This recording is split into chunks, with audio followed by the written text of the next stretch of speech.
So this weekend I've been down on the South Downs and actually down here at Brighton Beach, nice and early in the morning, nice and empty, just the way I like it. So one of the features I wanted to play with was the cruise control. Cruise control is a new feature for the Air 3. It's on the Mavic 3 series, wasn't available on the Air series, the Air 2 or the Air 2S, and it certainly wasn't available on the Mini 3 series either. So it's a nice new function.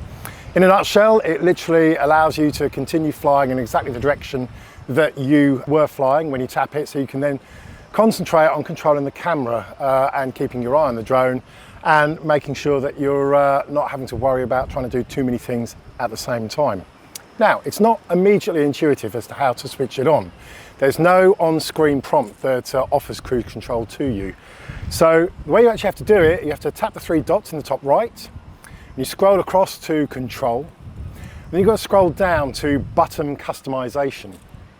And that's where you can actually allocate the uses for the customizable buttons on the back of the remote, and also you can also assign a couple of functions to other features as well. But what I chose to do is reassign C1, which is this button here. It'll be used with my left hand.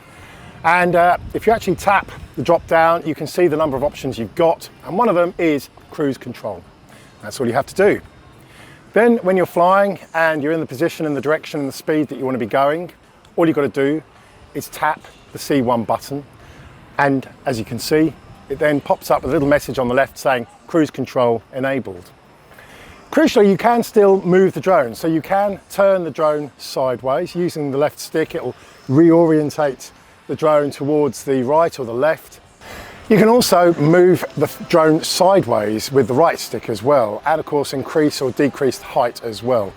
So the cruise control really is just keeping control on the forward speed, basically. So you can still change direction, change position, without having to worry about changing the overall speed that you're flying.